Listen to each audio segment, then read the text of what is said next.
বলেছেন, লা দীনা লিমান লা সালাতা লাহু, যার কাছে নামাজ নাই তার কাছে দ্বীন নাই, ঈমান নাই, চরিত্র নাই, কিছুই নাই। আল্লাহর নবী বলেছেন, আল্লাহর বান্দা এবং কাফেরের মধ্যে পার্থক্য কি? পার্থক্য হলো নামাজ। যে নামাজ পড়ে সে আল্লাহর বান্দা, যে নামাজ পড়ে না সে ব্যক্তি কুফরি করলো। মান তারাকা সালাতান মুতাআম্মিদান ফাকাদ কাফারা, ইচ্ছে করে যে নামাজ ছেড়ে দিল সে কুফরি করলো। বলেন নাউজুবিল্লাহ।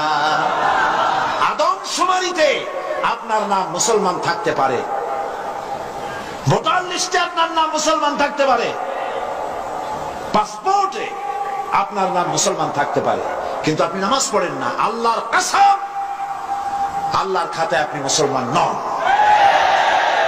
আপনি দেশের প্রেসিডেন্ট, প্রধানমন্ত্রী হতে পারেন, পররাষ্ট্র স্বরাষ্ট্রমন্ত্রী হতে পারেন, পুলিশ আপনাকে স্যালুট দেয়, বিডিআর স্যালুট মারে, সবই ঠিক আছে, কিন্তু আপনি যদি নামাজ না পড়েন, আমার দেশের সদর ঘাটে কুলি বোঝাটা নিয়ে পেট চালায়, যে সেই কুলিটা যদি নামাজি হয়, দিনদার হয়, পরেশগার হয়, আল্লাহরে ভয় করে, তাহলে বেনামাজি প্রেসিডেন্ট, বেনামাজি প্রধানমন্ত্রী, বেনামাজি মন্ত্রীর চাইতে আল্লাহর কাছে কুলি, মাঝি, রিকশাওয়ালার মর্যাদা হাজার হাজার গুণ বেশি। আল্লাহর কাছে কে প্রেসিডেন্ট, কে প্রধানমন্ত্রী, এইটার কোনো দাম নাই। আল্লাহর কাছে দাম কি? ইন্না আকরামাকুম ইনদাল্লাহি আতকাকুম। আল্লাহর কাছে মূল্য হচ্ছে তার যে ব্যক্তি আল্লাহকে তোমাদের মধ্যে বেশি ভয় করে। নামাজ, মসজিদে যখন দান, কি সাম্য মসজিদ, সুবহানাল্লাহ বলেন। মসজিদের মধ্যে মন্ত্রী, গরিব মানুষ, ফকির মানুষ, পানওয়ালা, সিগারেটওয়ালা, জুতায় পালিশওয়ালা সব দাঁড়ায় গেছে নামাজের মধ্যে। মন্ত্রীর সামনে এক পালিশওয়ালা, জুতায় পালিশওয়ালা দাঁড়ায় গেছে। মন্ত্রী কি বলতে পারবে, বেটা তুই জুতায় পালিশ করিস, আমি মন্ত্রী, তুই জানিস না? সব নইলে তোর পালিশের বক্স শুদ্ধ দোজকে পাঠায় দেবো। পারবে এরকম কথা বলতে? পারবে না, কারণ মন্ত্রী সাহেব, এটা ফাজলামি করার জায়গা না, এটা মসজিদ।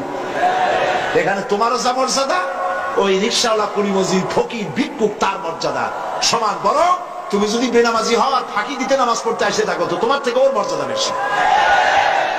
কবি বলেছেন, এক হি সব মে খড়ে হো গে মাহমুদ ও আয়াশ, এক হি সব মে খড়ে হো গে মাহমুদ ও আয়াশ, না কোই বান্দা রহা না কোই বান্দা নওয়াজ।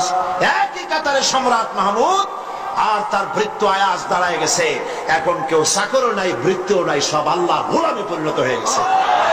নামাজ, ইসলামী সরকার হলে প্রথম কাজ হবে নামাজ পড়া। নামাজ পড়বে, কাজে বরকত হবে। দেখেন না মুয়াজ্জিন কি বলে?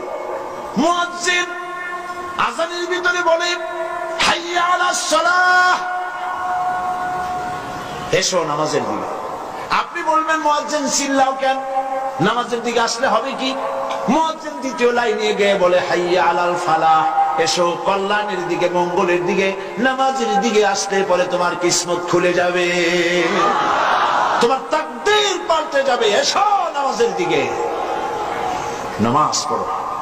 বন্ধুগণ, এই নামাজের দরখাস্ত সারা দেশে, পৃথিবীতে যত জায়গায় যাই, সব জায়গায় মানুষকে নামাজের কথা বলি। বন্ধুরা, নামাজ পড়ুন, নিজে পড়েন, বউ বাচ্চারে পড়ান, আল্লাহর কাছে দোয়া করেন নামাজের জন্য, আল্লাহ আমাদের নামাজি বানায় দাও। বলেন আমিন।